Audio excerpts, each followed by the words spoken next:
voulons commencer par ta grâce, cette école de ministère pour former les ministres des églises universelles de Dieu, Église pour tous, pour que nous sachions comment interpréter la vision que tu nous as donnée et que la gloire revienne à toi. Accorde-nous une très bonne compréhension.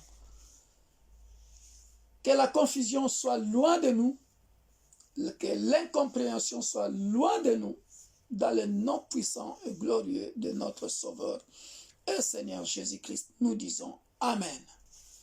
Amen, amen, amen. Amen. Ah, il n'y a qu'une seule personne qui dit Amen. Amen. Ah, merci. Alors, nous avons appris les 3 sortes de leaders.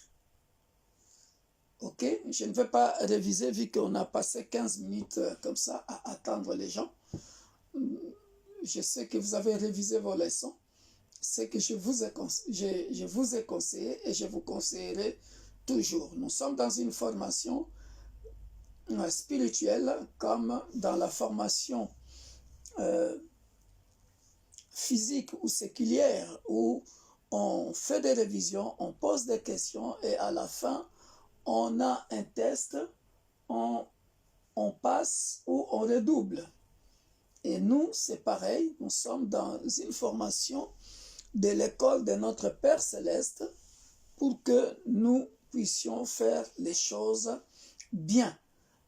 Surtout qu'en ce moment, nous vivons dans une période ou dans une génération où les choses de Dieu sont bafouées, les églises sont par terre avec les réseaux sociaux et on ne sait plus où mettre les pieds. Voilà.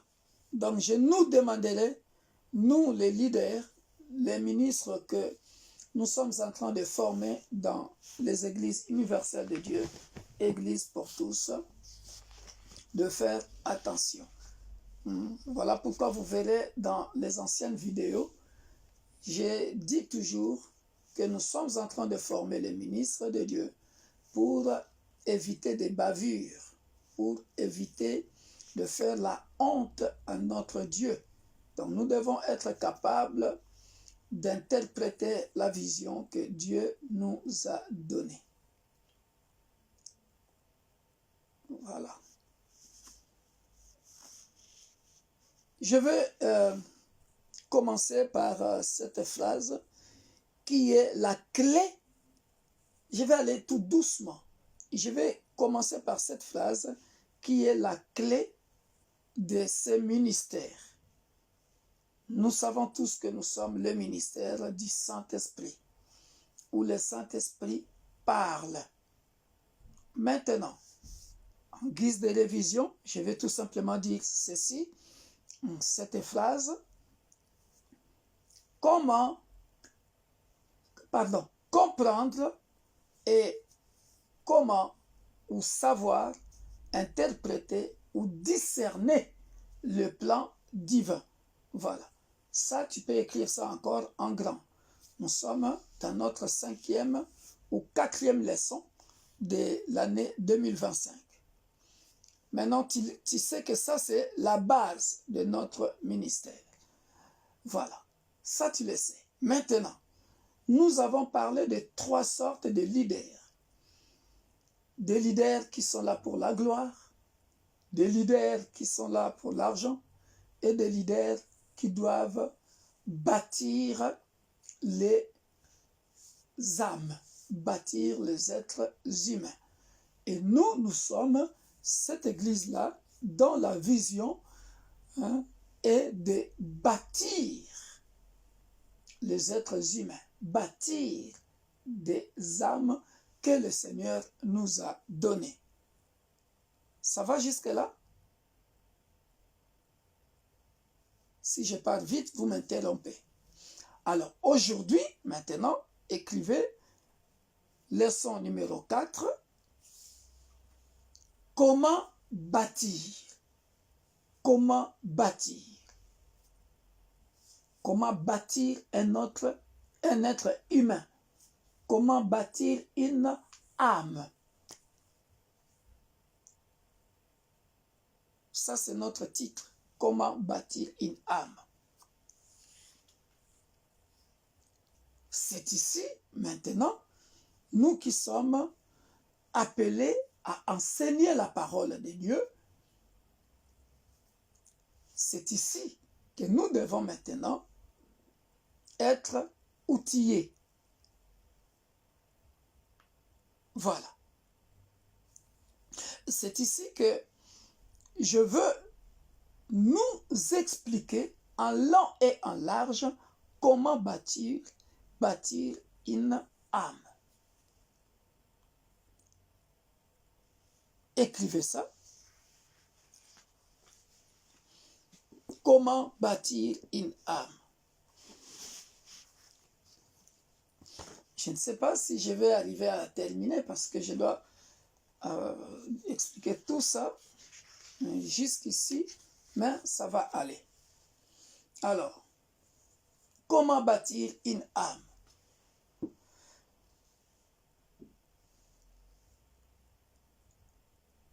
Premier point.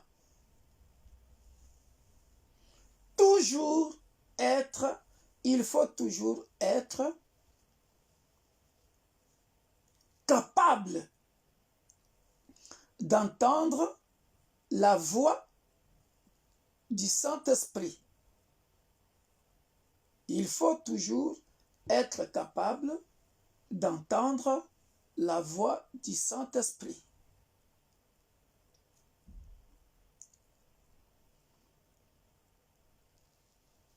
Comment bâtir une personne? Comment bâtir une âme? 1. Il faut toujours entendre la voix de Dieu ou la voix du Saint-Esprit. Parce que c'est le Saint-Esprit qui, lui, va te donner les instructions. C'est lui qui va te donner les instructions. Rappelez-vous, dans nos leçons précédentes, j'avais dit, Moïse montait à la montagne, chercher la face de Dieu. Vous voyez? Donc, par conséquent, nous savons que on va entendre la voix de Dieu, on va entendre la voix du Saint-Esprit où on va entendre les instructions dans un songe, dans une vision, dans la lecture de la Bible. Par conséquent, tout ministre de l'Église universelle de Dieu, Église pour tous, doit être ami de la parole de Dieu, ami du Saint-Esprit.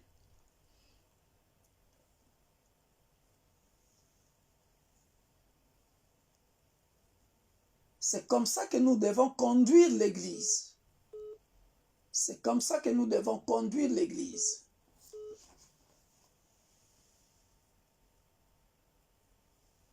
Excusez-moi, il y a quelqu'un qui était en train de m'appeler. Vous voyez? Donc, si je passe devant, je prêche la parole de Dieu, je dois être ipso facto, obligatoirement, homme de la montagne. Vous voyez? C'est-à-dire, le Saint-Esprit m'a dit, ah, il y a tel esprit qui est en train de tourmenter l'Église. On est en jeûne de tel jour à tel jour. Parce que le Saint-Esprit a dit, pour combattre cet esprit-là. Vous voyez? C'est beau. Parce que c'est l'œuvre de Dieu. Ce n'est pas à toi. Tu ne peux pas faire ce que tu veux selon toi-même.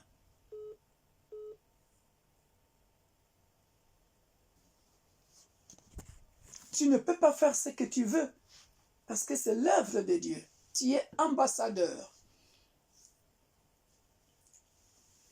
Tu es ambassadeur. Tu es celui que Dieu envoie. Et ça, allez-y sur YouTube, abonnez-vous si vous n'êtes pas encore abonné. Vous verrez la leçon lorsque Dieu m'envoie.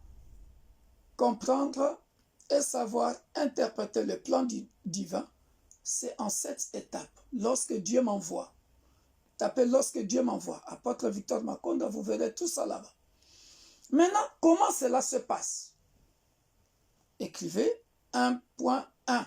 Comment cela se passe? Comment entendre la voix de Dieu? Nous sommes dans Job chapitre 33, que nous connaissons tous. Dieu parle, cependant, tantôt d'une manière, tantôt d'une autre. Mais nous n'y prenons point garde. Hein? Je ne lis pas, j'ai fermé ma Bible parce que ça sont des passages que tout enfant de l'Église universelle de Dieu, l'Église pour tous, vous devez savoir par cœur. Parce que, j'ouvre une petite parenthèse. L'objectif, c'est quoi? L'objectif, c'est que un jour, l'apôtre Victor Makonda n'est plus là. Que j'aille des ministres, des enfants capables d'interpréter la vision telle que Dieu me l'a donnée. C'est-à-dire, un enfant spirituel que je formais doit être capable de dire « Mon père spirituel me disait ». Tu vois, comme Paul disait à Timothée. Timothée, toi mon fils dans la foi, enseigne fidèlement ce que tu as reçu de moi de la part de Jésus-Christ. C'est beau. C'est ça que je suis en train de vous montrer. C'est-à-dire, je suis en train de vous communiquer ma vie de prière, ma vie de jeûne et de prière, ma vie d'intégrité à Dieu, la crainte de Dieu, parce que nous devons servir Dieu avec crainte et tremblement. Avec crainte et tremblement. Vous voyez? Nous devons servir Dieu avec crainte et tremblement. Tant que nous ne comprendrons pas ça, ça ne passera pas, tu ne seras jamais l'ami du Saint-Esprit. Donc, Job 33, 14 jusqu'à 18, vous les connaissez. Hein, si vous voulez, nous les lisons vite fait, hein, pour que vous sachiez que vous ne devez pas négliger les songes ni les visions. Vous devez être capable de recevoir le message que Dieu vous donne. Et Dieu peut te montrer. J'ai cet exemple-là. Il y a beaucoup de choses qui se sont passées dans l'Église. Il y a des frères, il y a des sœurs. Moi, je l'ai reçu de la part de Dieu et eux aussi me confirment. Gloire au Seigneur. Voilà. Comme tout pasteur doit être ami de Dieu, recevoir les instructions pour diriger l'Église, pour diriger le peuple. Le peuple doit savoir, nous venons d'un côté, nous venons de tel point et nous partons de l'autre côté. C'est ça, bâtir une personne. Je sais où est-ce que j'ai pris telle sœur, où est-ce que j'ai pris tel frère. On est en train de bâtir les personnes par les enseignements. Et c'est ce que je suis en train de faire. Je suis en train de vous bâtir.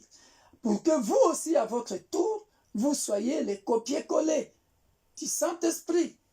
Les copier-coller de votre Père spirituel. Que vous sachiez faire la même chose. Si tu n'as pas de vie de prière, ni de jeûne, comment veux-tu que Dieu te parle? Parce que là, nous sommes à l'étape où vous connaissez déjà votre appel. Donc maintenant, on est en train de vous former par rapport à votre appel. Mon attitude. Comment je peux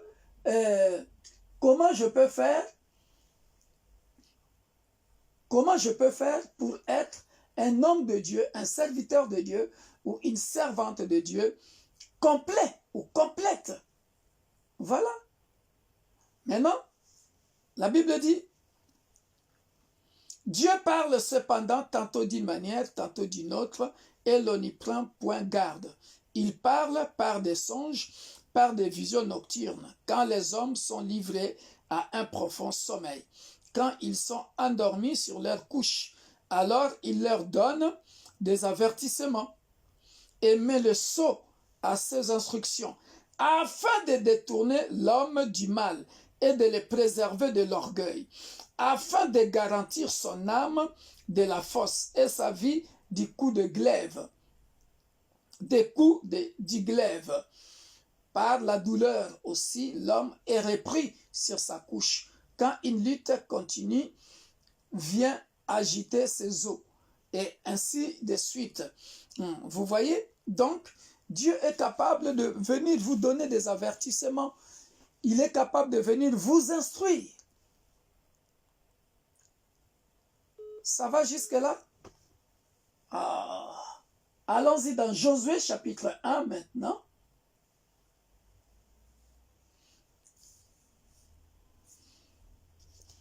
Josué chapitre 1, versets 1 à 4. Nous connaissons ça, les instructions que Dieu donne à Josué. Et je pense que je vous ai donné tout un programme de la lecture de la Bible. Comment lire la Bible. Moi, c'est ce que j'observe. Alors, Josué chapitre 1 à 4. Après la mort de Moïse, serviteur de l'Éternel, l'Éternel dit à Josué, fils de Nun, serviteur de Moïse. Vous comprenez bien que la Bible dit, l'Éternel dit à Josué. Vous voyez, c'est une conversation qui commence. C'est une conversation qui commence entre Josué et l'Éternel. Dieu lui parle. Vous voyez? Et par là, je vais dire quoi? Ne priez pas pour prier. Ne priez pas pour prier. S'il vous plaît. Ne priez pas pour prier. Tu entres en prière, il faut entendre la voix de Dieu. Qu'est-ce que Dieu me dit? Dieu doit te parler. J'aimerais que nous tous mes enfants spirituels, que vous entrez dans la dimension d'entendre la voix de Dieu. J'aimerais que vous entrez dans la dimension d'entendre la voix de Dieu. Tu vois? Si tu entres en prière, il faut que ton oreille soit exercée à entendre la voix de Dieu. Recevoir les instructions de la part de Dieu. Vous voyez? Recevoir les instructions de la part de Dieu. Il faut faire un effort dans ta relation personnelle, dans ton intimité avec Dieu, d'entendre la voix de Dieu. Parce que c'est lui qui va te dire ce que tu dois faire. Lisez le livre de Josué. Vous allez voir à chaque fois comment Josué parle avec l'Éternel. Vous voyez? Moïse, mon serviteur, est mort. Maintenant, lève-toi, passe ce Jourdain, toi et tout ce peuple, pour entrer dans le pays que je donne aux enfants d'Israël. Tout lieu que foulera la plante de votre pied, je vous le donne, comme je l'ai dit à Moïse. Vous aurez pour territoire depuis le désert et le Liban jusqu'au grand fleuve, le fleuve de l'Euphrate, tous les pays des Étiens et jusqu'à la grande mer vers le soleil couchant. Au verset 5, il dit, nul ne tiendra devant toi tant que tu vivras. Je serai avec toi. Vous voyez? Je serai avec toi. Je serai avec toi. C'est une assurance. Tu vois? Moi, j'ai des choses que je ne dis à personne, que Dieu m'a dit. Que Dieu m'a dit dans ma chambre. Et chaque fois que je rentre en prière, Dieu me parle. Tout le temps, tout le temps. Vous voyez? Donc ne priez pas pour prier. Mais atteignez la dimension, parce que tout le monde prie. Mais avec quelle dimension? Atteignez cette dimension d'entendre la voix de Dieu. Une fois que tu rentres en prière. Ça va jusque-là? Parce que c'est là où Moïse reçoit les instructions. C'est là où Josué reçoit les instructions. C'est là où l'apôtre Victor Makonda reçoit les instructions. Le pasteur Atsam reçoit les instructions. C'est là où vous recevez vous-même les instructions. Ah, Dieu m'a montré ça. Je dois faire ça, je dois faire ceci, je dois faire cela. Les instructions. Psaume 32, verset 8. Là, je suis en train de nous expliquer que Dieu doit te parler. Toi, tu interprètes maintenant la vision. Il peut te montrer dans la salle. Regarde ce qui se passe dans l'église. Tu vois? Et lorsque tu reçois à chaque fois les instructions, sache-le, bien-aimé dans le Seigneur, à chaque fois que tu quittes la chair, quand tu descends, tu verras ne fût-ce qu'une personne venir te voir, papa ou homme de Dieu. Aujourd'hui, Dieu m'a parlé au travers ton message. C'est ça qui doit se passer à chaque fois. Le message que tu vas préparer. Comme là, vous voyez? Et tout ça, c'est pendant que je suis peut-être dans l'auditoire en train de surveiller les examens, mais en même temps, j'écris, je prends des notes. Le Saint-Esprit me parle. Soyez comme ça. Un prédicateur, il a toujours un petit agenda, un petit stylo avec lui. Parce que le Saint-Esprit peut te parler à tout moment. Tu écris et après tu commences à développer. Nous sommes dans Psaume 32, verset 8, que nous connaissons tous, j'espère, Psaume 32. Vous allez comprendre là-bas.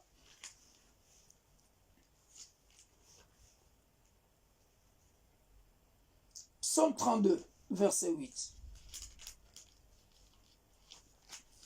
Tout ça sont des choses que nous connaissons, mais je suis en train de montrer comment bâtir une personne, comment enseigner.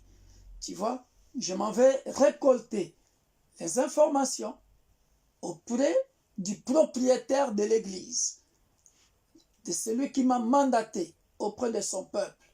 Voilà. Il est dit ici dans Psaume 32, verset 8. Il dit quoi? Je t'instruirai et te montrerai la voie que tu dois suivre. Voyez? Je t'instruirai. Instruire ici, je te donnerai les instructions, les enseignements. Vous voyez? Parce que ce n'est pas ton travail, c'est à lui. Vous voyez pourquoi l'église corps du Christ est abîmée, je peux dire. C'est comme si les hommes de Dieu n'ont plus de message véritable. Ils ne cherchent plus la face de Dieu. Pas plus tard que hier, j'étais avec le peuple de l'île ici. On était entre nous, les leaders. J'entendais des frères et des sœurs qui disaient des choses abominables. Je ne vais pas citer les noms de ces hommes de Dieu-là. Il dit, ah, mais papa, c'est devenu triste. Hein? Un tel homme de Dieu, mais quand il prêche, il ne parle que de ça, de bêtises et de bêtises. Telle servante de Dieu, quand elle ne parle que de ça. Est-ce que ça, c'est normal? Voilà. Et nous devons éviter tout cela. Alors, quand tu vois comme ça montre que, bien aimé, les hommes de Dieu ne cherchent plus la face de Dieu pour aller vers le peuple.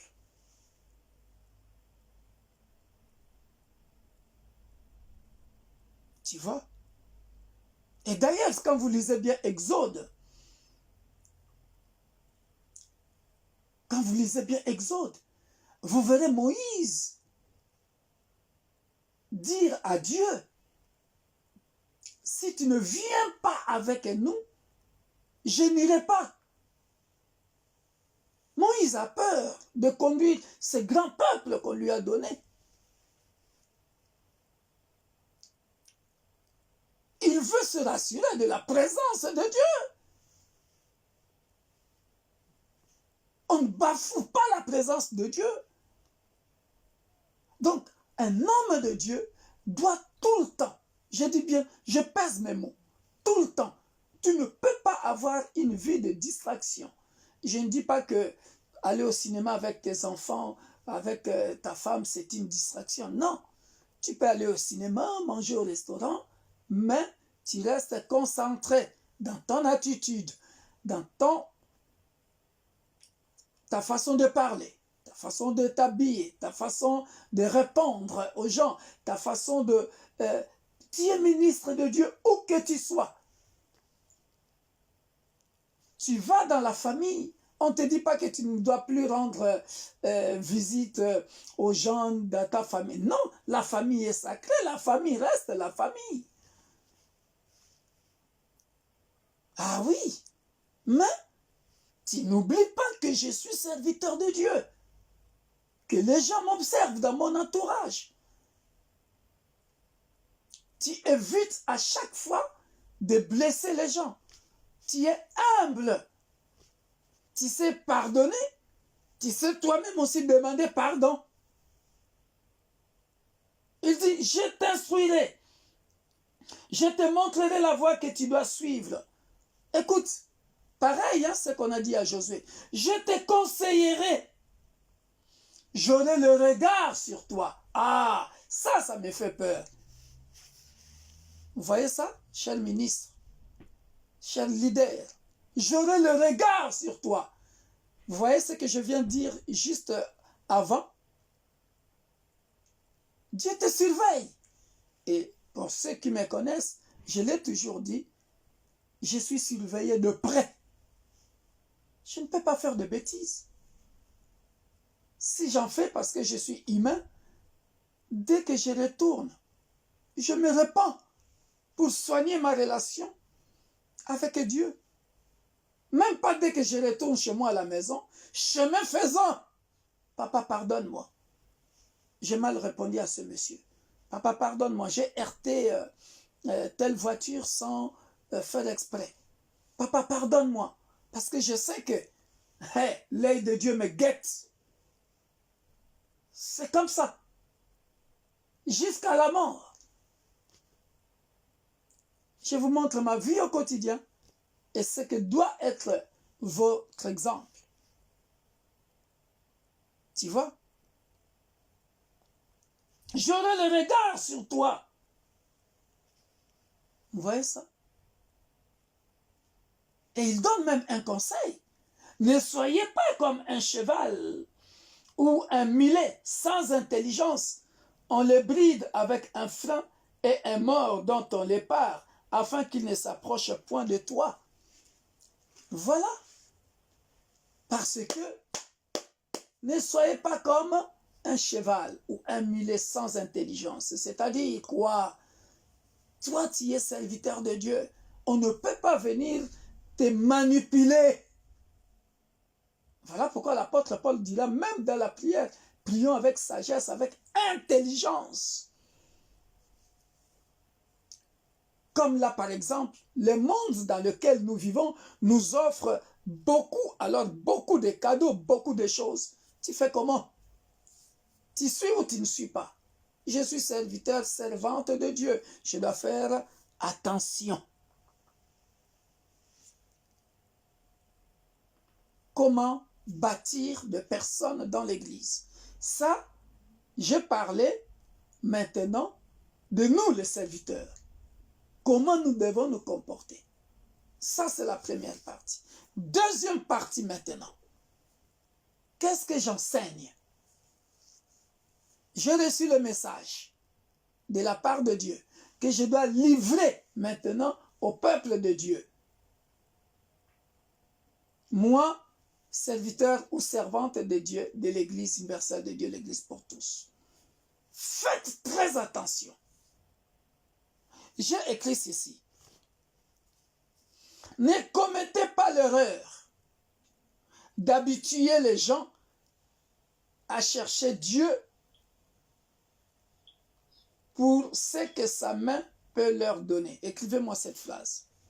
Ne commettez pas l'erreur d'habituer les gens à chercher Dieu pour ce que sa main peut leur donner, au lieu de chercher son cœur. Beaucoup de fidèles que vous voyez là dans l'église, beaucoup de fidèles que vous voyez, ils viennent, en tout cas d'une manière générale, ils viennent pour un intérêt quelconque. Vous n'avez jamais remarqué? Rares sont ceux-là qui prennent des notes.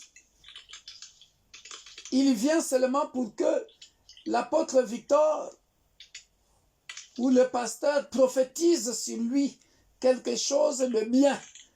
Il vient pour un intérêt quelconque. Qu'on dise toujours du bien de lui. Si la prédication dit quelque chose de mal à ces jours-là, il n'est pas bien avec la personne qui prêche. Hein? Vous voyez? Donc, nous devons habituer les gens à donner leur cœur à Dieu, à chercher premièrement le royaume. C'est quoi encore ce passage-là? C'est Matthieu chapitre 7, non? 6, hein? Matthieu 6, 31 à 33. Cherchez premièrement le royaume et sa justice. Nous devons habituer. Quand je prêche, bien-aimé dans le Seigneur, quand tu prêches, évitez à chaque fois que les fidèles, quand ils viennent à l'église, qu'ils viennent pour le bien qu'ils sont en train de chercher. Je donne des exemples. Vous allez remarquer, nous qui sommes ici en Europe, puisque en Europe, je ne sais pas si je peux appeler ça un fléau. Nous sommes tous étrangers ici, à part les enfants qui sont nés ici. Mais vous verrez la plupart des temps, Dieu te donnera le titre de séjour. Dieu te donnera le mariage. Allez, reçois le mariage au nom de Jésus. Allez, reçois le titre de séjour au nom de Jésus. Reçois le travail au nom de Jésus. Parce qu'on sait qu'en Europe, c'est ça qui est le plus difficile. J'étais dans ce piège-là.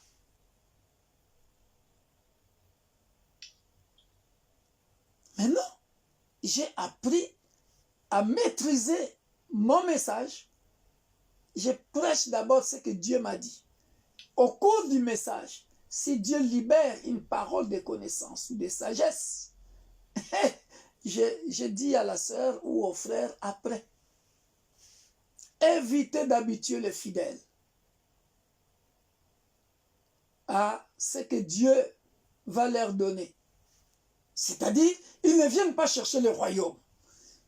Ils viennent chercher le mariage. Dieu te donnera le mariage. À chaque fois, c'est comme ça. Dieu te donnera le titre de séjour. Bon, maintenant, si tu meurs aujourd'hui, tu n'as même pas eu le titre de séjour. Tu vas où?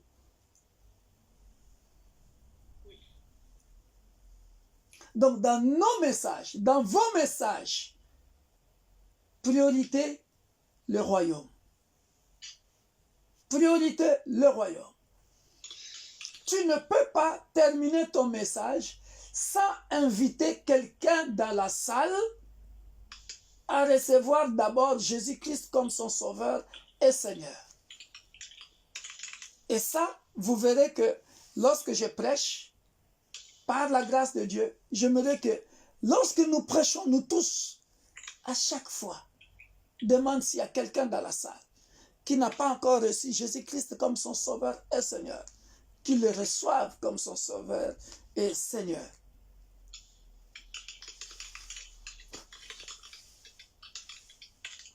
Donc, apprendre aux fidèles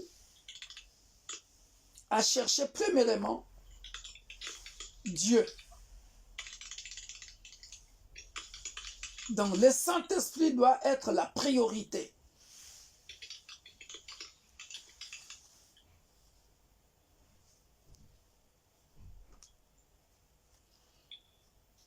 Voilà. Troisième chose. Si vous voulez maintenant partager votre propre expérience, soyez franc. Ne dites pas au peuple ce que vous n'avez jamais vécu. Souvenez-vous, je reviens dans Psaume 32, verset 8. J'aurai mon regard, je t'instruirai, je te montrerai la voie que tu dois suivre. Il le dit d'ailleurs, que ce soit dans l'Ancien Testament. Voilà, vous comprendrez pourquoi j'ai pris l'exemple de Josué. Il dit à Josué, nul ne tiendra devant toi. De la même manière que j'étais avec Moïse, je serai aussi avec toi. Dieu ne peut pas t'appeler son serviteur et il ne marche pas avec toi. Non. À Abraham, dans Genèse 12, si j'ai encore bonne mémoire, ou Genèse 15, il dit, viens, marche devant ma face. Il a dit à Abraham, marche devant ma face. Comme pour dire quoi?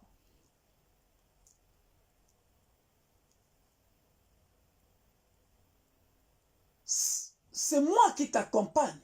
Je suis avec toi. Donc ne minimise jamais la présence de Dieu.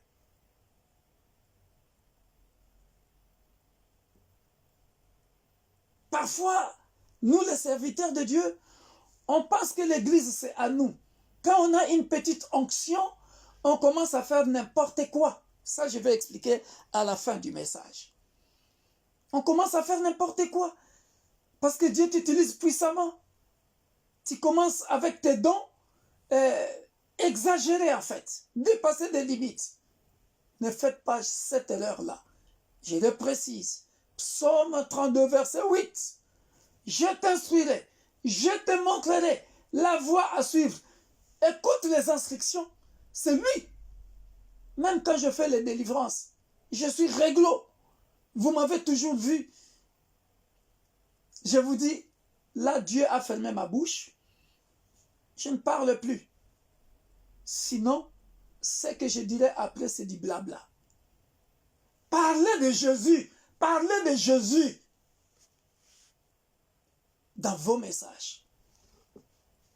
Ne parlez pas de vous. Dieu peut se passer de vous. Parce que nous les voyons, ces genres de serviteurs de Dieu, qui sont obnubilés par le moi. Toujours le moi. Moi. Moi. Moi. Mais quand est-ce que Dieu aura sa place dans ton message? Quand est-ce que Jésus aura sa place dans ton message? Le message doit être christocentrique. On doit parler de Jésus-Christ. Parce que c'est lui. Tu étais à la montagne chercher sa face. Il dit, va dire ceci à mon peuple. Et toi, tu viens, tu ne parles que de toi. De toi. De toi.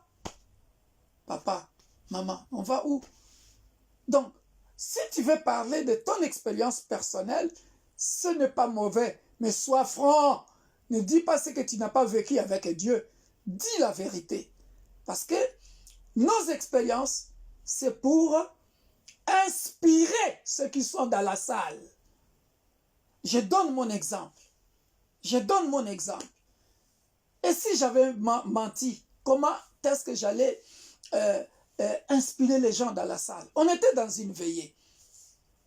J'ai parlé comment Dieu faisait mon auto-délivrance avec moi-même. Avec moi-même. Je n'avais pas honte de dire aux gens dans la salle que je rêvais souvent que je sortais un fil de ma bouche. Voilà, c'était la délivrance des liens familiaux. Automatiquement, j'avais inspiré 2 ou 3 personnes dans la salle. Voyez, mon expérience, puisqu'elle est authentique, ne sachant pas que dans la salle, il y a aussi des gens qui ont déjà vécu ça. Mais puisqu'ils n'ont eu personne pour leur discerner, pour leur interpréter ça, pour leur dire ce que ça voulait dire, que c'était déjà la délivrance des liens de ta famille. Comprendre et savoir interpréter ou discerner les plans divins. Vous voyez, Dieu m'a montré, j'en ai parlé et j'ai aidé plus d'une personne dans la salle. Ces mamans-là, ces frères et sœurs-là, se sont retrouvés aussi. Ah, donc ça signifie la délivrance, autodélivrance. Ah, voyez, mardi, on était à l'église ici à Lille. J'ai parlé d'une expérience par rapport aux gens qui parlent de voyage astral, qui condamnent certains pasteurs quand ils disent « moi je sors de mon corps ». J'ai dit peut-être que les gens comprennent mal, mais ce sont des expériences qui sont dans la Bible. Voyez, quand vous lisez Ézéchiel, Ézéchiel dit « et l'Esprit de Dieu m'enleva ». C'est-à-dire, ce n'est pas toi-même. Si c'est toi-même qui sors de ton corps, de ton propre chef, là ça devient la sorcellerie. Ou alors ça devient des invocations ou des incantations bizarres. Mais, nous les enfants de Dieu, d'ailleurs prochainement je parlerai de l'initiation. Ah, ça sera trop beau. Comment le Saint-Esprit nous initie aux choses de Dieu. J'en parlerai, vous allez comprendre. Ça sera trop beau. Vous voyez? Alors ça, j'ouvre seulement une parenthèse pour expliquer ça. Nous sommes dans Ézéchiel, je pense, 4. J'en ai parlé. Il n'y a pas longtemps. Ézéchiel 3. Lisez tout ça. Hein, vous verrez là où, Ézéchiel 2 aussi. Ézéchiel 2. Dès qu'il mit, Ézéchiel 2, verset 1 à 2, hein, il me dit, fils de l'homme, tiens-toi sur tes pieds et je te parlerai. Dès qu'il mit à adresser ces mots, voyez, l'Esprit entra en moi et me fit tenir sur mes pieds. Et j'entendis celui qui me parlait. Voyez, là, ce n'est plus Ézéchiel, c'est-à-dire dans la vision, on revient dans Job 33, 14 à 18. Dans la vision, il voit que son corps est resté sur son lit. L'esprit, c'est-à-dire l'esprit de Dieu, entra en lui et le prit. Ça existe. Moi, j'ai vécu ça plusieurs fois. Vous voyez? Ézéchiel chapitre 3, verset 14. L'Esprit m'enleva et m'emporta. J'allais irrité et furieux, et la main de l'Éternel agissait sur moi avec puissance. Voyez? Et ça, voyez, c'est 2 Corinthiens chapitre 5, verset 17. Quand quelqu'un a reçu Jésus-Christ, ce n'est plus lui qui vit, c'est Jésus-Christ qui vit. Voilà. Donc, le Saint-Esprit, il vient faire ce qu'il veut avec toi. Il l'enleva. Il l'enleva. Il le prit. Vous avez vu? Peut-être que vous avez déjà vécu cette expérience-là. Et pendant que on m'avait posé cette question, un frère qui était dans l'église, voyez pourquoi nos enseignements doivent, quand tu parles de ton expérience personnelle, il ne faut pas mentir. Parce que Dieu a son regard sur toi. Comme mardi, l'exemple que je suis en train, ce passage d'Ézéchiel que je suis en train de vous dire, c'est ce que j'ai donné aussi mardi. Un frère qui était là, il me dit, ah papa, j'ai déjà vécu ça. Un jour, j'étais dans un songe, dans un bus, les gens me poursuivaient. Et à un moment donné, j'ai vu l'Esprit de Dieu m'enleva. J'étais sur les hauteurs. Et après, je suis revenu dans mon corps. Vous voyez? Ça va jusque-là? 4.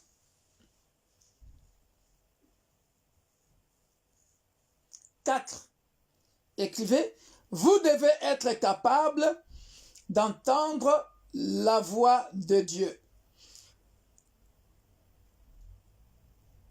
On ne bâtit pas l'œuvre de Dieu avec des idées humaines. C'est ce que j'expliquais tout à l'heure. On ne bâtit pas l'œuvre de Dieu avec des idées humaines. Écrivez ça. On ne bâtit pas l'œuvre de Dieu avec des idées humaines. C'est-à-dire, tu as vu que là-bas on fait comme ça, toi tu n'as reçu aucune instruction, tu veux le faire comme eux font, ou avec tes propres idées. Non, attends toujours que Dieu te parle. Même pour un frère dans l'église, même pour une sœur dans l'église. Comprenons-nous. Job 33, 14 et 18. Le Seigneur parle cependant tantôt d'une manière, tantôt d'une autre. Dans tantôt d'une manière, tantôt d'une autre, ça veut dire de plusieurs manières. Peut-être que toi-même, le pasteur, tu ne recevras pas le message. Mais le message peut te venir d'un autre prophète. Le message peut te venir d'un enfant dans l'église. Ah papa, Dieu m'a montré ceci pour l'église. Dieu m'a montré ceci pour telle sœur. Et tu dois avoir la sagesse de répondre. Très souvent, ta phrase doit être celle-ci. Écrivez-moi ça. Ne sois pas pressé à répondre. Quand un frère, une sœur vient te parler en mal ou en bien d'un frère ou d'une sœur, là, je suis en train toujours de nous montrer, nous les ministres de Dieu, qui enseignons comment diriger l'église, comment enseigner. Un frère ou une sœur de l'église vient t'apprendre quelque chose. Ah, j'ai rêvé ceci, j'ai rêvé de cela. Tu dis tout simplement, on priera. Prie pour ton frère, prie pour ta sœur. C'est ça la sagesse. Ne continue pas à comment dire, à calomnier, à commérer sur la personne. Parce que tu risques de donner du dégoût à l'autre frère ou à l'autre sœur. Parce que, n'oubliez pas, nous sommes dans la acte 2, 40 à 42 ou à 47. Ils vivaient dans la communion fraternelle, dans la fraction de pain. Voilà. Ils priaient ensemble, par des psaumes, par des cantiques. J'ai partagé cette expérience-là avec une de mes filles dans la foi. Je lui ai dit, on écoute aussi le Saint-Esprit par des cantiques. Je lui ai dit, tu entends la musique que je suis en train d'écouter là? Et ça, c'est moi. Dans la voiture, soit j'écoute une prédication, ou je me réécoute beaucoup mes anciennes prédications, ou j'écoute des louanges, des adorations. Être dans la présence de Dieu, c'est aussi ça. Écouter le Saint-Esprit. Voilà. Donc, vous devez vous laisser inspirer. Vous devez vous laisser conduire par le Saint-Esprit. Pas par des idées humaines. On a écrit ça. 5. Là, je repars dans ce que j'avais dit au deuxième point. N'attendez pas toujours que le pasteur prie pour vous. Que le pasteur cherche Dieu pour vous. Ah, ça, vous devez avoir l'habitude de dire ça aux fidèles de l'Église, aux membres de l'Église. Parce que si nous ne faisons pas ça, vous aurez une lourde tâche. Je ne dis pas que nous ne devons pas prier pour les fidèles de l'Église. Au contraire, moi je commence d'abord par ma famille. Ah oui, mes enfants, leurs maris, mes enfants, leurs enfants, c'est-à-dire mes petits-enfants. Après, je prie pour les serviteurs de Dieu. Après, je prie pour l'Église. Je prie pour moi-même. Voilà. Il faut toujours amener les fidèles à chercher la face de Dieu d'abord eux-mêmes. Voilà. Comme là, vous êtes en jeûne et prière. 5h, 6h, vous êtes à la montagne en train de chercher la face de Dieu. C'est à ce moment-là qu'il y a beaucoup de messages que Dieu nous donne. Ah oui. Et il y a un homme de Dieu qui m'avait fait mal une fois. Il m'avait traité d'orgueilleux. J'avais vu un commentaire comme ça à l'époque. Hein. Toi, tu connais beaucoup. Hein. Une façon de m'insulter ou je sais pas, de se moquer de moi, quoi. Pourquoi? Tout simplement parce que je parlais de la vérité. Et lui, il pensait que je débordais un peu, je faisais le matu-vis, c'est comme si je montrais aux gens que c'est moi qui connais beaucoup. Alors que ce n'est pas ça. Ce n'est pas ça. Le peu que je connais, je partage et je prêche la vérité. Vous voyez? Donc, c'est ce que moi, ministre de Dieu, moi, leader, je dirige un groupe. Il faut amener les groupes pas vers toi. Toujours vers Jésus. Amener les groupes vers Jésus. Toi, tu fais ton travail. Parce que s'il s'habitue que le pasteur va prier pour moi, le pasteur va prier pour moi, mais tu ne lui apprends pas à pêcher. C'est-à-dire, c'est comme si toi, tu lui donnes toujours le poisson à manger, tu lui donnes toujours le poisson à manger, tu lui donnes le poisson à manger, et lui-même, tu ne l'apprends pas à pêcher. Il faut leur apprendre à pêcher. Amen. Y a-t-il des questions? Je n'ai pas fini. Hein? Je savais que je n'allais pas terminer. Donc, l'initiation, j'en parlerai pas ce jeudi-là, mais jeudi prochain. Donc, jeudi prochain, je vais nous décortiquer comment savoir le Saint-Esprit en moi, le Saint-Esprit sur moi et le Saint-Esprit avec moi. Ça sera la leçon que nous allons étudier jeudi prochain. Si vous pouvez, soyez là toujours à l'heure pour qu'on puisse faire que 1 heure. Là, on a fait 53 minutes et il y a de ceux-là qui sont arrivés du boulot, ils sont fatigués. Je dois respecter le temps. Il y a des gens aussi qui partent, qui doivent aller travailler.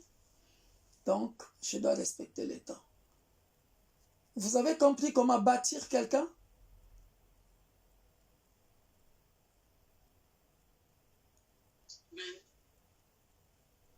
Voilà. Amen.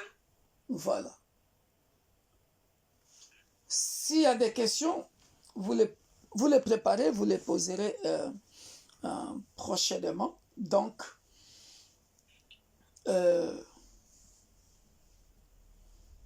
j'ai terminé. On va prier.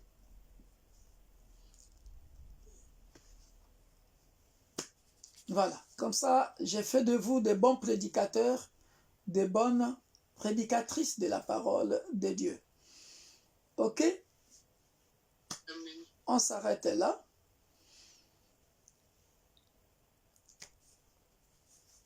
Bonne continuation de jeûne et prière, peuple de Paris.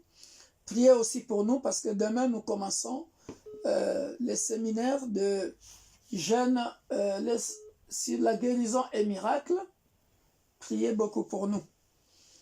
On va prier. maman ancienne va prier. Après, la ministre de Dieu, Ami, va prier aussi. Et Rose va prier aussi. Et nous allons tous clôturer là. On y va.